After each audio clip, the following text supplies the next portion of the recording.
Seigneur, notre Dieu, notre Maître, merci énormément de nous avoir fait connaître, Seigneur, ton plan divin.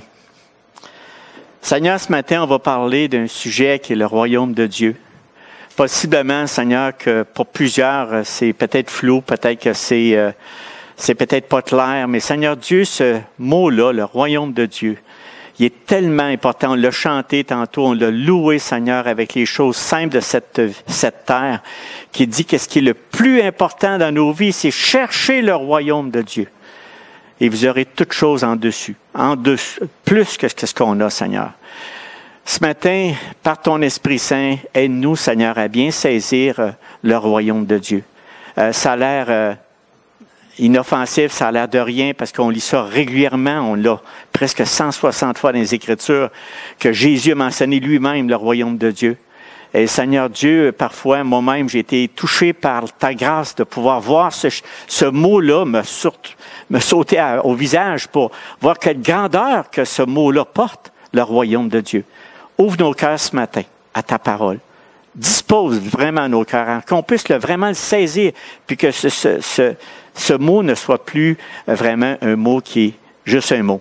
Seigneur, merci pour ta présence dans nos vies, puis on te demande de diriger ce message par ton Esprit Saint. Amen.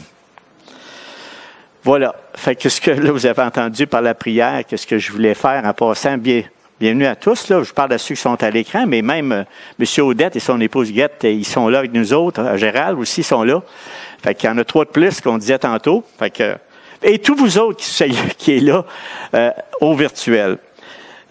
Je vais vous dire, en passant avant de débuter le message, le royaume de Dieu, vraiment, comme j'ai parlé tantôt, je méditais sur tout ça. Je vais aller sur les points vraiment spécifiques du royaume de Dieu. C'est bien sûr que des fois, on ne couvre pas tous les aspects du royaume de Dieu, mais on est ouvert à vos commentaires. Souvent, des fois, on va prendre cette chose-là, puis possiblement qu'il va arriver quelques, des questions là-dessus.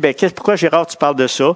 Mais moi, mon but, c'est que lorsque je vais finir la prédication, c'est que le royaume de Dieu soit différent dans notre esprit. Qu'il soit vraiment touché, parce que ça m'a touché à préparer ce message-là, ça m'a exhorté, ça m'a aidé à voir encore davantage le royaume de Dieu. En espérant par le Saint-Esprit que vous soyez vous autres aussi bénis par cette parole qu'on va faire ce matin.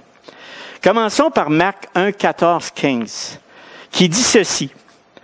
Après que Jean eut été livré, Jésus alla dans la Galilée, prêchant l'évangile de Dieu. Il disait, « Le temps est accompli. Le royaume de Dieu est proche. Repentez-vous et croyez à la bonne nouvelle. » Vous savez, lorsque les temps ont été accomplis, Dieu a envoyé son Fils. Et le ministère de Jésus intervient conformément. C'est pas un hasard, c'est pas quelque chose qui est arrivé comme ça, c'est pas quelque chose qui a décidé à la dernière minute. C'est conformément au calendrier souverain de Dieu. Jésus, le Fils de Dieu, est venu accomplir les promesses vétérotestamentaires relatives au Messie en établissant son royaume du salut, dont il est le roi jusqu'à la fin des temps et au renouvellement de toutes choses avec de nouveaux cieux et de nouvelles terres. Le royaume de Christ est toujours présent. C'est pas quelque chose d'imaginaire, il est toujours présent là. Spirituel et invisible. Un jour, il va devenir temporel, il va devenir réel, au nouveau cieux, nouvelle terre. Il ne cesse de grandir actuellement. Mais moi, je vais vous donner des explications. Là, vous dites, j'ai plus rien à dire après. Non, il y a d'autres choses à dire. Mais il ne cesse de grandir actuellement. Présentement, le royaume se compose de tous ceux qui reçoivent Jésus-Christ comme leur roi, Seigneur et Sauveur. Je veux répondre à 2 questions. Qu'est-ce que le royaume? Et comment pouvons-nous en faire partie? Tout d'abord, mon but ce matin, c'est vraiment répondre à ces 2 questions. Donc, vous vous souvenez, le 20 janvier, c'était un mercredi, j'avais parlé lors de la formation de disciples, que je parlais d'avoir un but, un objectif précis dans l'esprit pour marcher vers ce but qui est le royaume des cieux. Et puis, j'étais chez moi, puis je pensais à ça, puis je vous avais dit ce soir-là que j'en parlerais, un moment donné, que je donnerais un message sur le royaume de Dieu. Et c'était Matthieu 6, 33. On l'a chanté tantôt. Cherchez premièrement le royaume et la justice de Dieu, et toutes ces choses nous seront données par-dessus tout. S'il y a bien un but qu'on a besoin dans notre vie, c'est bien de chercher le royaume. On dit, oui, mais il est là, oui. Mais il faut être constamment, oui, Dieu, Seigneur, tu sais, tu cherches toujours ce qu'il a à me dire, ce qu'il veut m'apprendre, ce qu'il veut. Tu sais, t'es pas mort. Tu bouges avec le Seigneur, tu es dans le royaume. Donc, avant de dire ce petit verset qui était très, très simple, c'est qu'il a dit quelque chose qu'on a un peu chanté tantôt. Ne nous amonçons pas des trésors sur la terre, mais amonçons-nous des trésors dans le ciel. Notre œil veut dire, est lampe du corps. S'il est en bon état, la lumière, si ton œil est en mauvais état, bien là, ton corps va être dans les ténèbres. Imagine maintenant, la lumière qui est en nous est ténèbres. Imagine la grandeur des ténèbres que nous avons quand on n'a pas cette lumière qui vit en nous.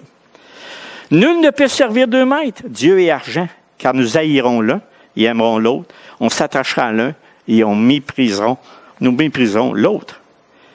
Qui de nous, par des inquiétudes, peut ajouter des jours à la durée de notre vie? Qui de nous?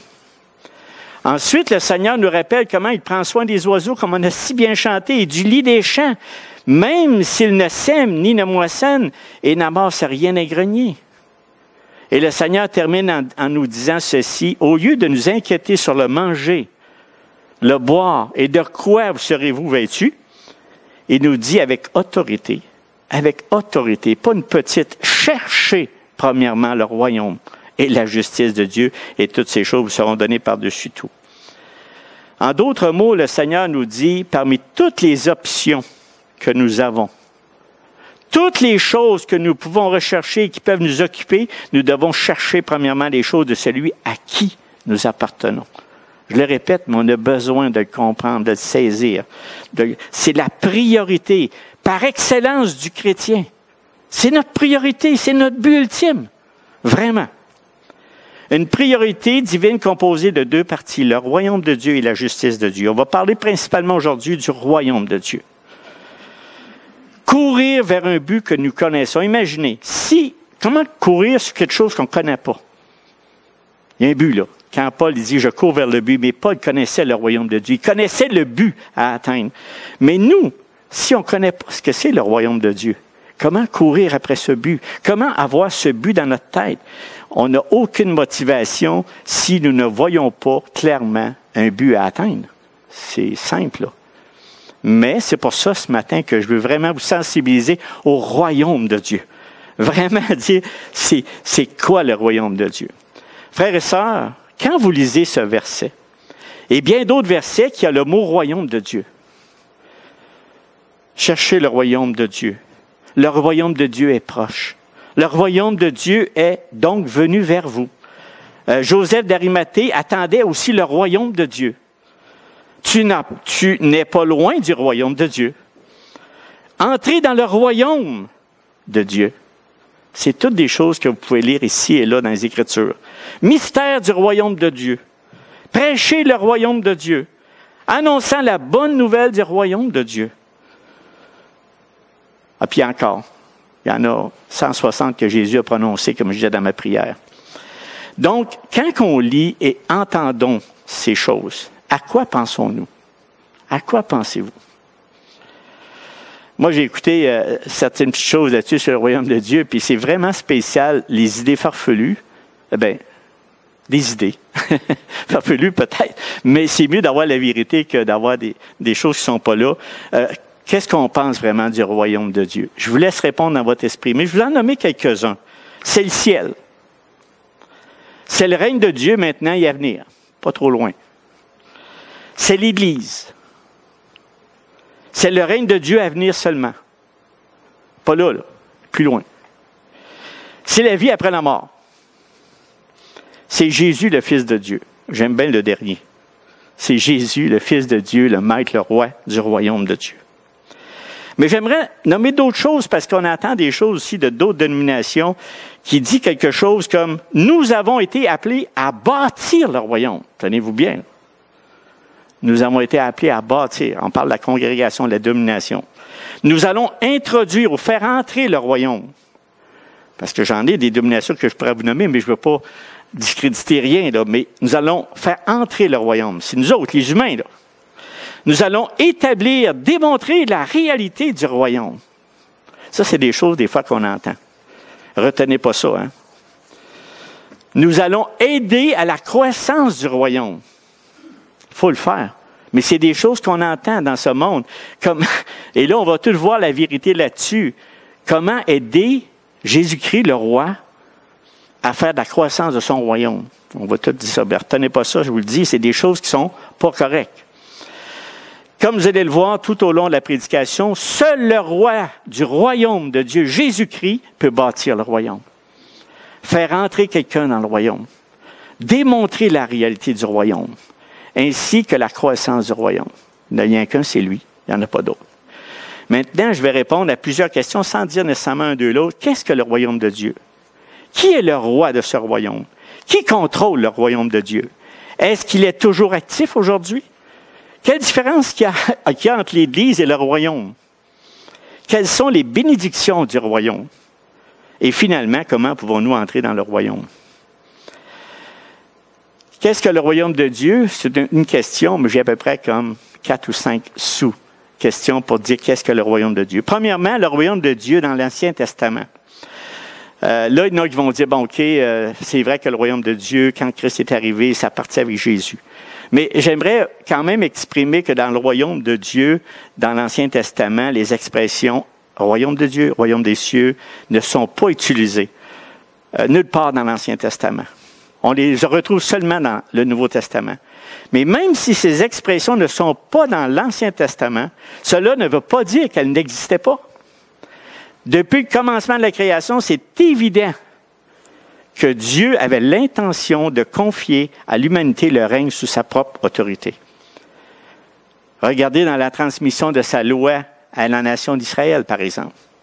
Dans son accusation contre les Israélites, qui demande un roi, comme ont toutes les autres nations. Et je cite, Dieu dit à Samuel, « C'est moi qui le rejette. C'est moi qui le rejette. Pour que je ne règne plus sur eux. » Et Dieu confirme avec le prophète Abdias que même s'ils veulent un roi, le règne ultime n'appartiendra qu'à moi seul. Un Dieu jaloux, un Dieu qui lui appartient. C'est important de comprendre ça. C'est pourquoi que le thème du royaume de Dieu se concrétise clairement dans le Nouveau Testament, dans les enseignements de Jésus. Il utilise cette expression, comme j'ai dit tantôt, au moins 160 fois. Dans les premiers livres de Matthieu, il dit le thème central, la première prédication que Jésus a faite. Dans Matthieu 5, 3, il dit ceci. Fait que tout de suite, en partant dans son ministère, heureux les pauvres en esprit, car le royaume des cieux est à eux. Et ce même royaume sera prêché par ses apôtres. Là, j'en saute, là. Toutes les évangiles parlent du royaume de Dieu. Puis je vous le dis, à la fin, je vous dis, quand vous lirez vos Écritures, quand vous lirez l'Évangile, tout ce que j'espère, c'est que le Saint-Esprit vous fasse soulever tous ces points-là du royaume de Dieu. Les paraboles, toutes les fois qu'on utilise le mot royaume de Dieu. Donc, il dit ici, sera prêché par ses apôtres, Acte 28, 31, Paul prêchait le royaume de Dieu et enseignait ce qui concerne le Seigneur Jésus-Christ en toute assurance et sans empêchement. Maintenant, le royaume de Dieu, un autre aspect, c'est le règne rédempteur sur le peuple. C'est le règne rédempteur de Dieu sur son peuple. Il faut voir ça de même. Le royaume de Dieu, on l'a dit, c'est invisible. Il va venir qu'apparaître, mais là, il est invisible, mais il est là. Généralement, le mot royaume, quand dans notre esprit humain, nous rappelle que notre imaginaire, par exemple, des rois, des châteaux forts, des chevaliers et des territoires dont les frontières peuvent s'élargir et que l'on doit défendre. Mais dans la Bible, le mot royaume ne se rapporte pas à une contrée, mais plutôt à une autorité ou un règne. Autrement dit, le royaume n'est pas un concept géographique, mais un concept relationnel, dynamique. Prenons par exemple le psaume 145, verset 11.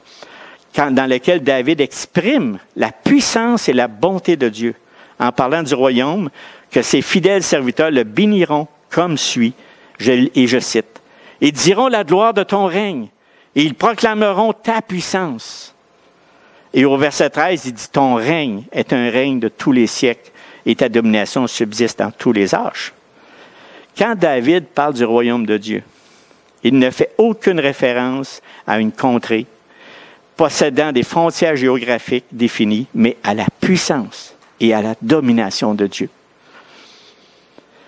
Cela ne veut pas dire qu'il n'a jamais eu de lien entre la géographie et le royaume. Ils sont bien, car dans l'Ancien Testament, Dieu a exercé son règne sur son peuple dans un lieu géographique défini, comme par exemple le Jardin d'Éden, par exemple Canaan, avec le peuple Israël. Par contre, après la mort de Jésus-Christ, tous les véritables chrétiens qui ont vécu à ce moment-là et à toutes les époques, jusqu'à nous aujourd'hui, nous sommes pour l'instant une nation sans pays et un royaume sans localisation. Physique, je parle. En fait, depuis la venue de Christ jusqu'à aujourd'hui, l'aspect fondamental de la vie des chrétiens est que nous sommes étrangers et voyageurs sur la terre. On n'a pas de lieu physique, mais on est physique, là. Mais on est des étrangers et des voyageurs sur la terre. Mais en même temps, le Nouveau Testament emploie l'expression royaume de Dieu pour nous rappeler que le règne spécifique de Dieu est sur son peuple racheté, et ça, pas juste à Rouyn-Noranda, sur toute la surface de la terre. Quand Jésus et les apôtres parlent du royaume de Dieu, ils le font en référence au règne bienveillant et rédempteur de Dieu sur ceux qu'il a sauvés. Par exemple, c'est clair, dans les Écritures, on ne peut pas nier ça. Il enseignait clairement que ceux qui sont dans le royaume et ceux qui sont du dehors, ne savez-vous pas que les injustes n'hériteront pas le royaume de Dieu? Donc, il y a quelque chose là. C'est pas tout le monde qui va dans le royaume de Dieu. L'homme ne peut pas étendre, je le rappelle, l'homme ne peut pas étendre le royaume en apportant la paix, l'ordre et la justice. Ça démolit ça confirme ce que j'ai dit tantôt, à un certain coin du monde. Les bonnes actions sont bonnes, mais elles n'élargissent pas les frontières du royaume. Par exemple, certaines dénominations vont dire qu'ils vont rénover un parc ou transformer des taudis en appartements confortables à loyer modique. Nous étendons à ce moment-là, il dit, on va étendre le règne de Dieu sur ce parc et dans son voisinage. Vous savez, c'est faux, hein? En faisant cela, ils n'étendent pas le royaume de Dieu, car c'est un règne rédempteur sur son peuple. Et ça, il faut le regarder dans la tête, parce qu'il y a d'autres choses que je vais accrocher à ça pour bien saisir où je m'en vais. C'est le règne de Dieu rédempteur. La seule façon d'étendre le royaume de Dieu, le règne rédempteur de Dieu, c'est de convaincre le pécheur de renoncer au péché et à sa propre justice pour s'agenouiller devant le roi, Jésus le roi de ce royaume. Par conséquent, il importe de comprendre que nous ne pouvons pas étendre le règne rédempteur de Dieu aux non-chrétiens sans que notre roi intervienne.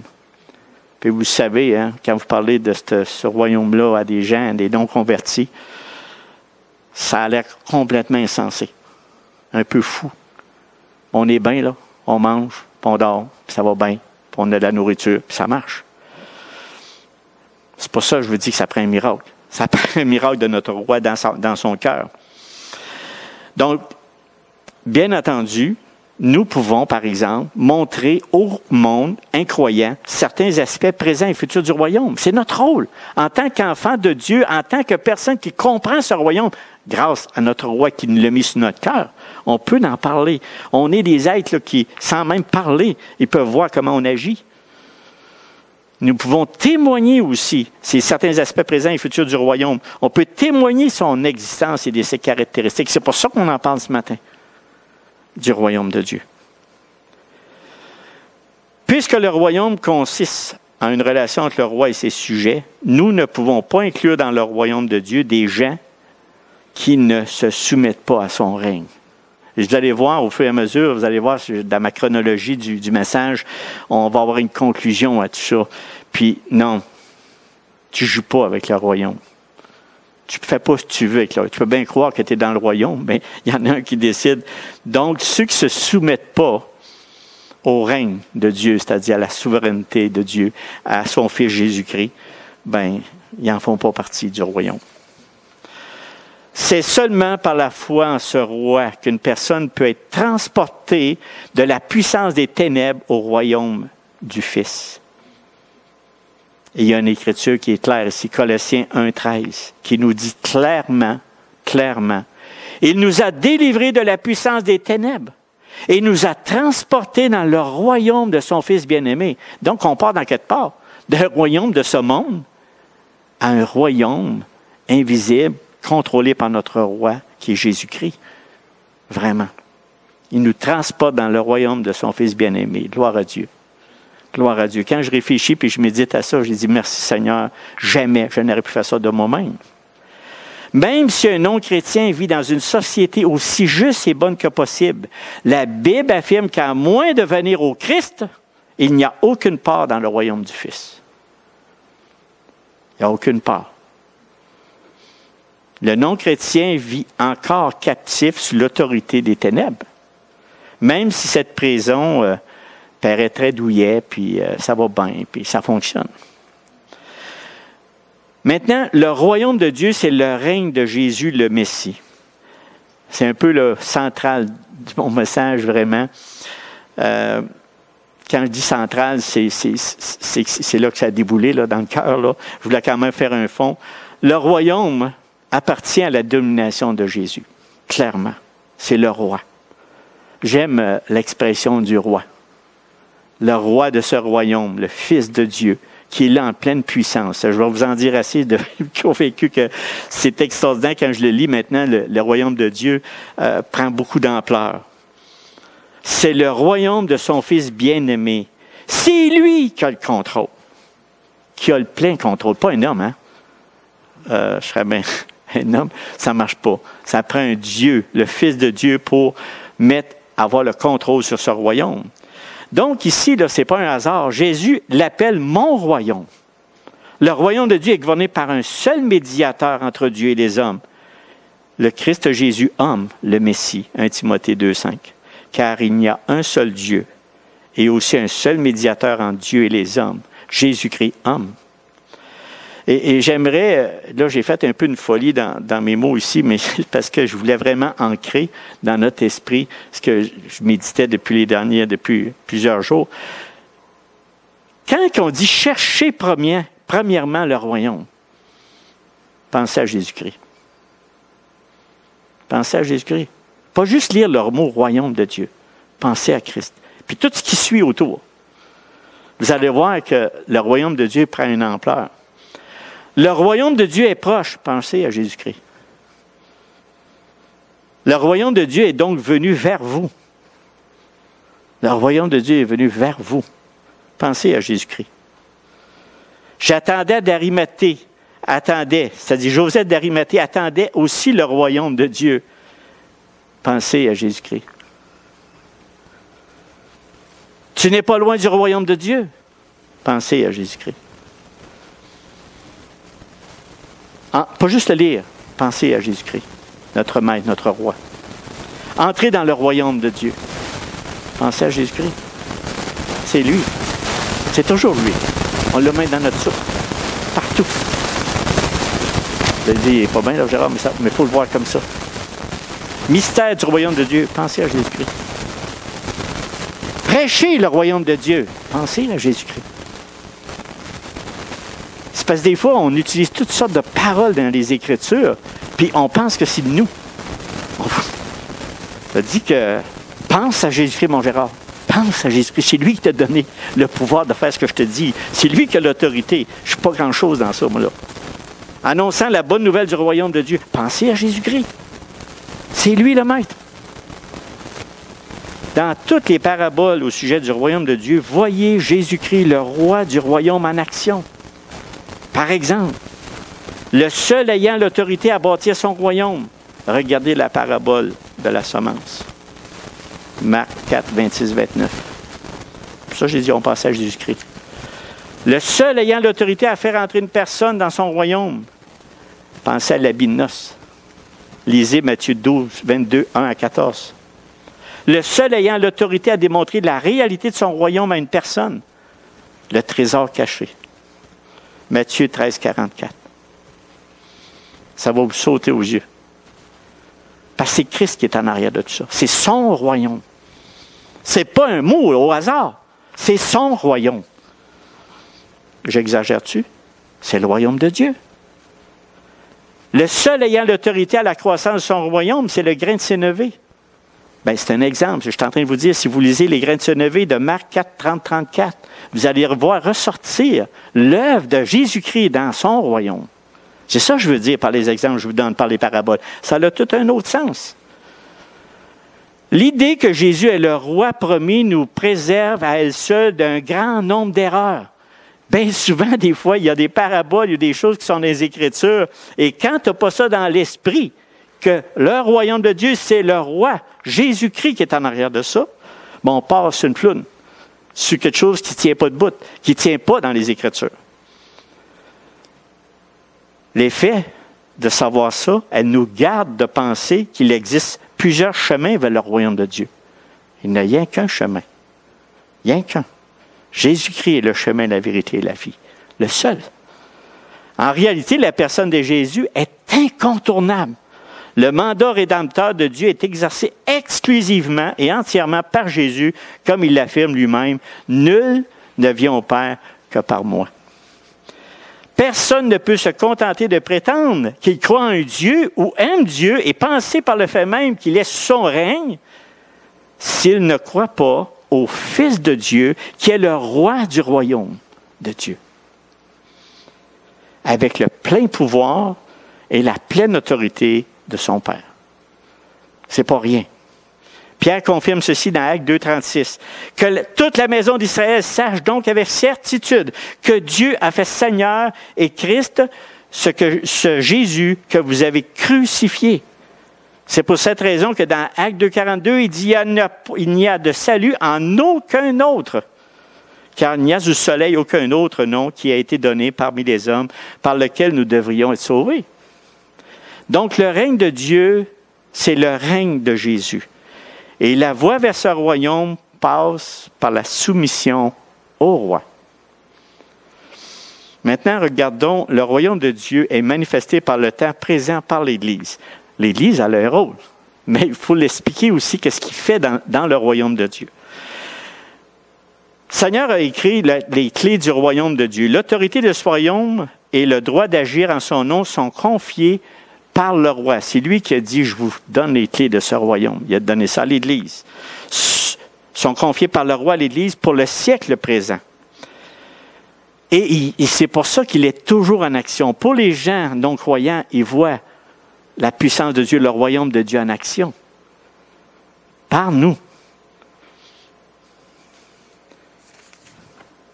Dans Matthieu 16, 19, je le lis. Je te donnerai les clés du royaume des cieux. Ce que tu lieras sur la terre sera lié dans les cieux. Et ce que tu délieras sur la terre sera délié dans les cieux.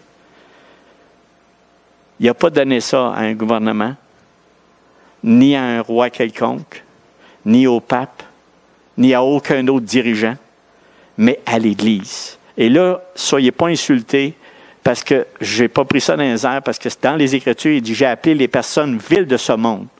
Ça, comment vous sentez?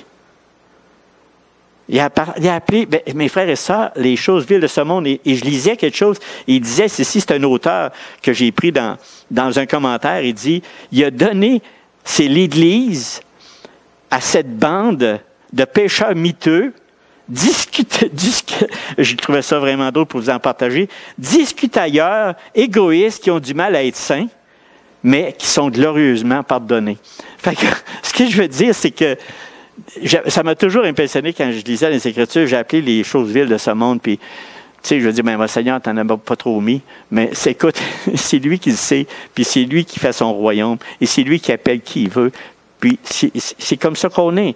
Si on passe l'autre bord, ben, on va se rendre trop bon, hein? On va être enorgueilli, puis on va dire, t'es venu chercher quelqu'un de bien, hein? Donc, c'est à eux que les clés du royaume sont remises. Autrement dit, l'Église fait office d'ambassade pour le gouvernement du roi. C'est un avant-poste du royaume de Dieu entouré de la puissance des ténèbres. On est tous entourés de ça. Mais le royaume y existe. Tout comme une ambassade d'une nation a pour rôle, du moins en partie, de refléter la vie de cette nation dans le monde environnant. L'Église doit, de la même manière, démontrer la vie du royaume de Dieu aux non-croyants. On a un travail à faire. Autrement dit, la vie de réconciliation et d'amour qui existe dans l'Église manifestera la sagesse de Dieu au monde. C'est pas rien non plus, hein? La vie du royaume de Dieu vit de pauvreté d'esprit, d'humilité, de miséricorde, de pureté et de paix sera manifestée au monde par qui? Par l'Église. Bien sûr que l'Église n'est pas parfaite. Elle n'exprime pas sans faille la vie du royaume, mais croyez-le ou non, l'Église est le principal théâtre que Dieu a choisi d'utiliser pour rendre visible son règne rédempteur sur son peuple. Elle est, comme certains l'ont dit, la manifestation principale du royaume de Dieu dans ce siècle.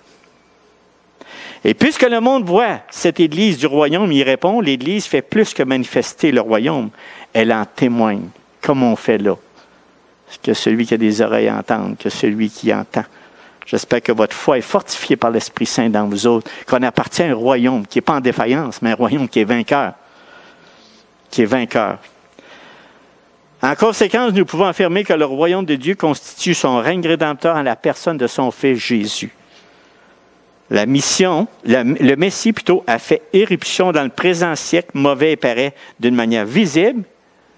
Il est invisible. Quand on regarde notre roi, le royaume, il n'y a pas rien de géographique. Il est tout simplement, mais il est là, mais par l'Église.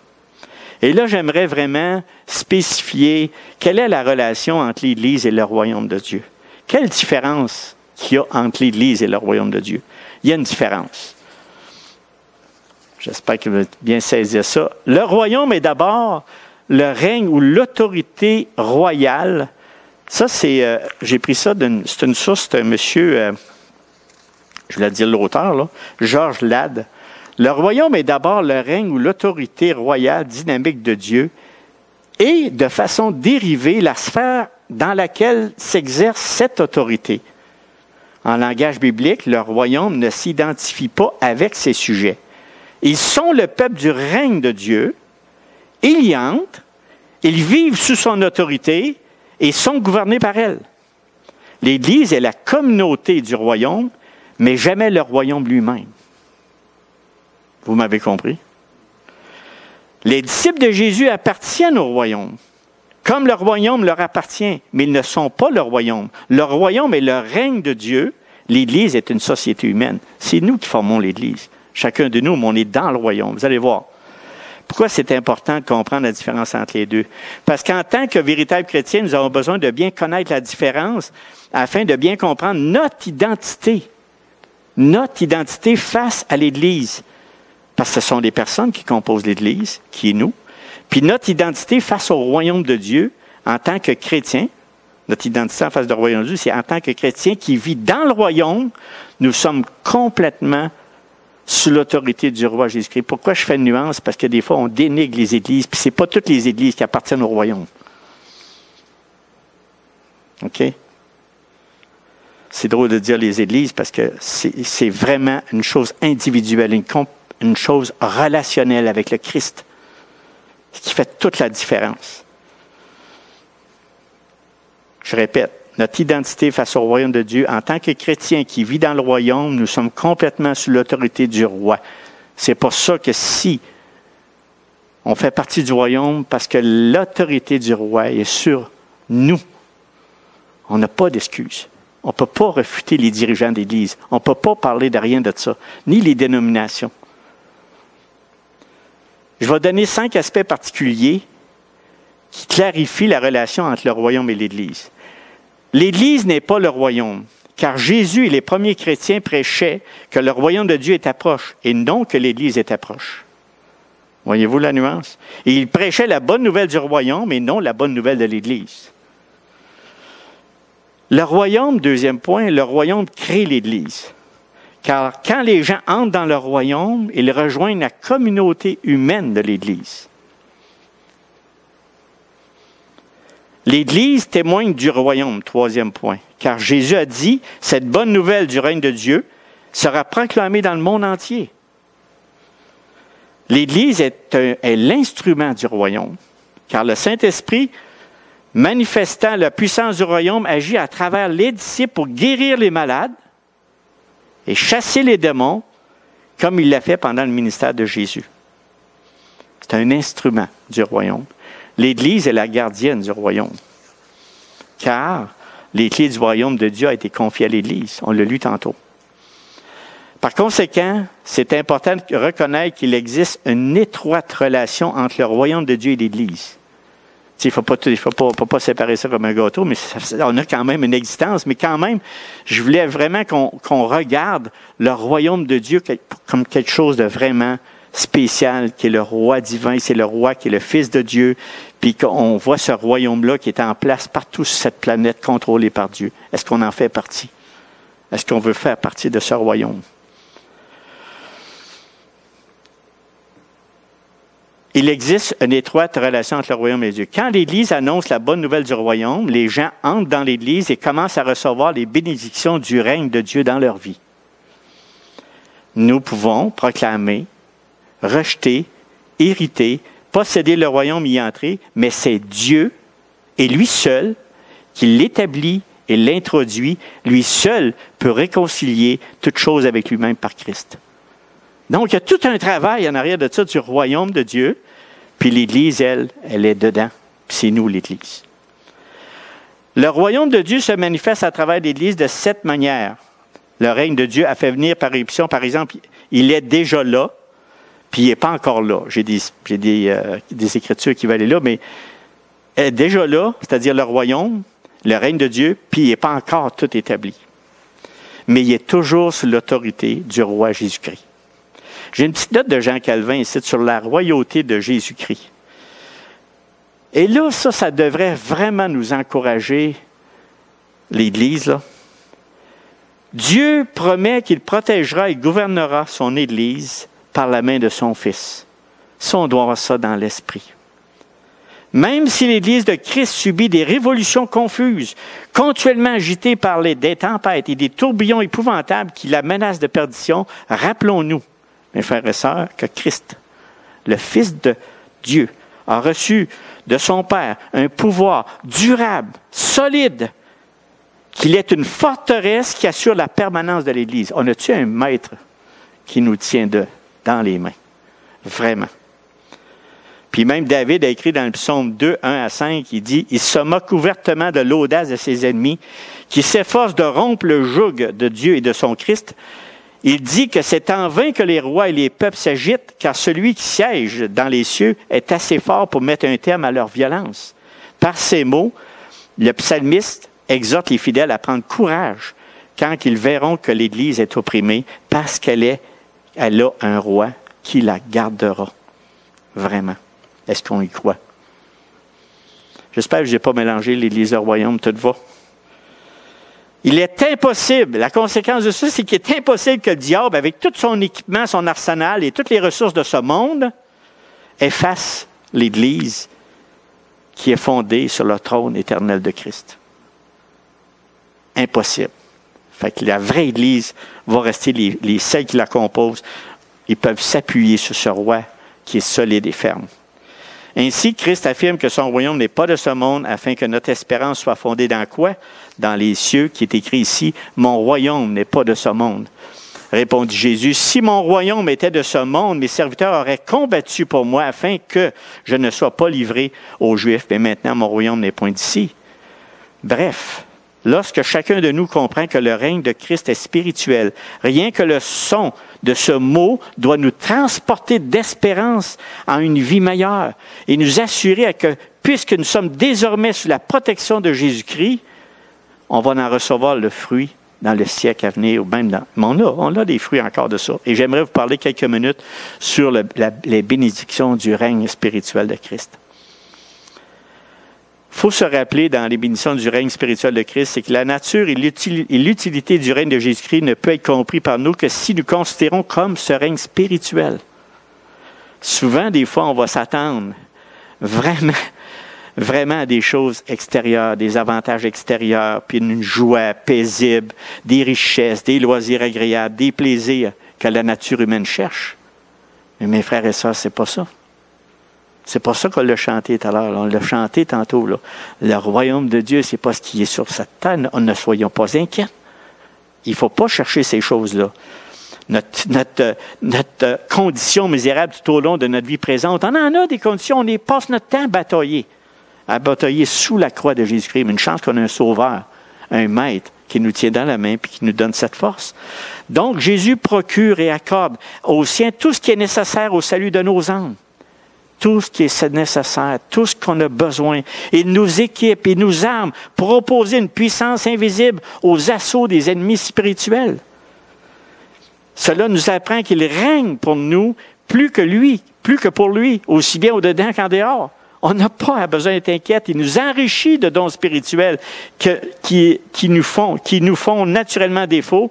Et ayant reçu tout ce que Dieu soit nécessaire, nous sentons que de telle heure, nous sommes vraiment conjoints à Dieu. Moi, des fois, quand je vois vraiment, je suis assis puis je réfléchis au royaume de Dieu, à son plan, je suis confortable parce que j'ai le bonheur complet. Oui, je ne le vois pas, il n'est pas tangible, mais je sais qu'il prend soin de moi. Étant soutenus par la puissance de l'Esprit, nous ne devons pas douter on ne doit pas douter, on va être toujours victorieux. On est victorieux contre le diable, le monde et tout ce genre de mots qui nous entourent. Le royaume de Dieu, c'est la justice, la paix, la joie par le Saint-Esprit.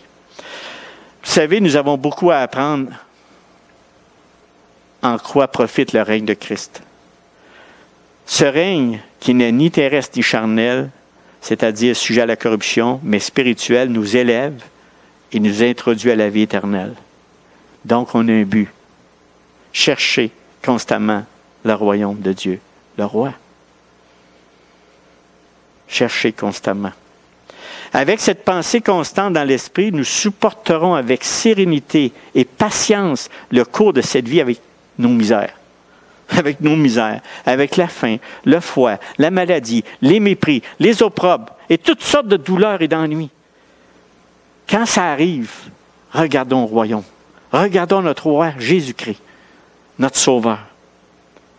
Nous avons un roi qui ne manquera jamais de subvenir à nos besoins jusqu'à ce que nous ayons fini de se battre, de guerroyer, si on me dit, et que nous soyons appelés au triomphe. On a un triomphe au bout de tout ça. Frères et sœurs, est-ce qu'on réalise vraiment que Jésus-Christ est notre roi? Ça n'avait pas l'air vraiment, mais moi, je vous l'encourage. C'est notre roi. Allez, confiance. Est-ce qu'on le réalise? Est-ce qu'il réalise qu'est-ce qu'il fait dans nos vies? Moi, que je me mets à réfléchir, à méditer, je me dis, Seigneur, comment tu peux t'attarder avec moi? Qui je suis? Et la réponse dit, tu es mon enfant. Tu crois en moi. Tu crois en moi. Tu es dans mon royaume, Gérard. Êtes-vous dans son royaume? À ce moment-là, on est vraiment encouragé, on est stimulé. Parce que quand on est découragé, regardons à Jésus-Christ. Quand on regarde le royaume de Dieu, regardons à Jésus-Christ. Vraiment. Vraiment, mes frères et sœurs. Fait que je me posais la question, je vous la pose vraiment pour que vous ayez cette étoffe dans vous autres. C'est pas un hasard, on ne se force pas. Au contraire, regardons autour de nous ce que Dieu fait à nous. Vraiment. Nous avons tout ce qu'il faut pour vaincre. Croyons-le. Croyons-nous, veut dire, croyons-nous. Moi, j'y crois, mais croyez-vous. Maintenant, comment entrer dans le royaume? On va terminer avec ça pour les 5-10 dernières minutes. C'est dimanche passé, j'écoutais le message de don de contentement de Vincent, qui était un message très encourageant. Et puis, c'est vraiment le seul vrai contentement de nos âmes. Vous savez toute la réponse. C'est Jésus-Christ. Ben oui, c'est Jésus-Christ. Le seul vrai contentement est en Jésus-Christ. Et je vais vous citer quelque chose ici. La source de l'inquiétude est la recherche des choses de ce monde. Et la source du contentement est la recherche des choses du royaume et la justice de Dieu. Ça juste, je ne sais même pas si tu l'as dit, mon frère, mais tout ce que je sais, ça m'a fait beaucoup de bien d'apprendre le don du contentement. Du Seigneur, j'ai dit, pouf, toi seul suffit. Toi seul suffit, mon Seigneur, dans ma vie. Tout le reste, parce que si on perd tout, on a quoi? On a encore le royaume. On a encore notre roi. qui prend soin de nous. Donc, nous venons de voir vraiment ce qu'est la puissance du royaume de Dieu, dont le roi est Jésus-Christ, notre Maître et notre Sauveur. L'appartenance à ce royaume dépend entièrement de notre réponse à l'appel du roi. Tu sais, des fois, on prend pour acquis, on s'endort sur, tu sais, quand c'est la monotonie, puis là, on prend pour acquis, mais là, on ne cherche plus le royaume. On s'endort. Je ne dis pas par ça qu'il faut, tu sais, mais la Bible en parle. Efforcez-vous. Prenez le temps de regarder qui je suis afin de vous rappeler ce que je vous ai donné. Donc, notre appartenance n'est pas fondée sur une vie de bonté. Elle ne dépend pas non plus des conclusions qu'on pourrait tirer d'une comparaison entre notre vie et celle d'une personne plus méchante que nous autres. C'est facile. Ah, ben là, je dois être bon parce que lui est pas mal méchant. Mais, tu sais, c'est pas notre vie de bonté, puis il n'y a pas de comparaison les uns avec les autres. Comparez-nous à Christ. Vous allez voir que notre marche est haute. Assez haute, vraiment. Fait que, mais quand même, c'est bon. Donc, mon désir, c'est d'appartenir à ce royaume. Si nous voulons être inclus dans le royaume de Dieu, nous devons agir en conséquence devant le roi de ce royaume. C'est le message constant de Jésus et des apôtres. Venez à moi, mon joug est léger. Y es-tu léger? Mon joug est léger. Venez à moi. Je regarde, j'ai un exemple que je voudrais terminer là-dessus, c'est que Marc 10, quand le jeune homme riche demande ce qu'il doit faire pour hériter la vie éternelle, Jésus établit un parallèle entre sa question et le fait d'entrer dans le royaume de Dieu. Après lui avoir répondu, « Suis-moi ». C'est tout. Suis-moi. Mais il lui conseille d'abord de vendre tout ce qu'il possède et de le donner aux pauvres, mais ce n'est pas là le plus important. Le problème, le monsieur, il avait un problème d'idolâtrie. Son idolâtrie, c'était l'argent à cet homme. Ça, là, on ne parle pas, là, on ne tombe pas là-dedans, puis je ne veux pas mélanger. C'est Dieu, il n'est pas contre comme des personnes qui ont des biens. C'est pas ça que je parle. C'est comment, qui est le premier? Qui est le premier? S'il m'enlève les biens, est-ce que je suis encore à Christ? Si on m'enlève tout demain matin, là, maison, femme, enfant, fait comme Job, là. Pas en plus une maladie, juste pour finir le tas, juste pour finir le tout. Qu'est-ce que je fais? Est-ce que je maudis Dieu? Ou je dis, Dieu, viens à mon secours. Je suis arrivé nu, puis je vais retourner nu. Il n'y a rien sur cette terre qui peut m'arrêter d'appartenir à ton royaume. Rien. C'est-tu profondément ancré dans notre cœur? Est-ce qu'on y croit vraiment que tout ce qu'on a... Je viens juste de discuter vendredi avec quelqu'un, puis le matériel était tellement grand dans son esprit qu'il n'y avait pas de place pour le royaume de Dieu. Il n'y avait pas de place.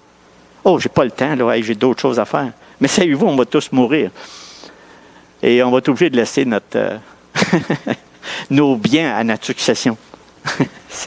C'est eux autres qui vont tout ramasser, vraiment. Donc, c'est pas tout de confesser de notre bouche le Seigneur Jésus et croire de tout notre cœur que Dieu l'a ressuscité des morts et nous serons sauvés. C'est pas suffisant. Pour être vraiment sauvés, nous devons aussi nous repentir de nos péchés. Pas une fois, pas deux fois, pas trois fois. C'est pas une histoire d'une fois, c'est tout le temps.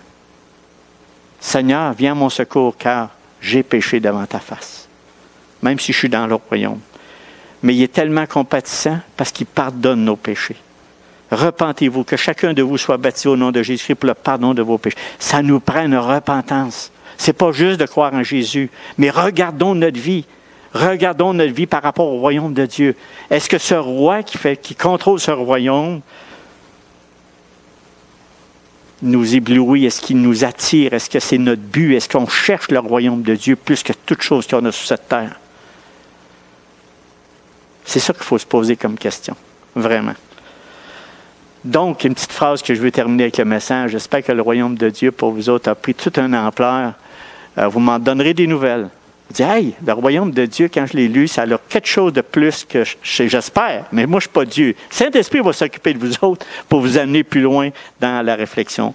Donc, Jésus-Christ, le roi du royaume de Dieu, est le seul qui possède l'autorité et la puissance de rendre quiconque digne de partager l'héritage des saints et son royaume. Soyez bénis, mes frères et sœurs, on va prier. Éternel, notre Dieu, notre Maître, Seigneur, toi, tu connais les cœurs de chacun de mes frères et mes sœurs. Tout ce que mon espérance à moi, Seigneur, c'est que par ton esprit, que tu puisses les avoir encouragés. En faisant ce travail, Seigneur, cette prédication, mes frères et sœurs, de partager ces choses-là, ça m'a fait tellement de bien. Ça m'a tellement approché de toi. Ça m'a aidé à voir encore davantage que tu es le maître de ce royaume. Seigneur, que cette parole bénisse tous mes frères et sœurs, que tous ceux qui vont entendre ça, Seigneur Dieu, puissent être encouragés parce que j'ai été moi-même, Seigneur, tu m'as encouragé par ta parole. Bénis-nous tous. Merci, Seigneur. Amen.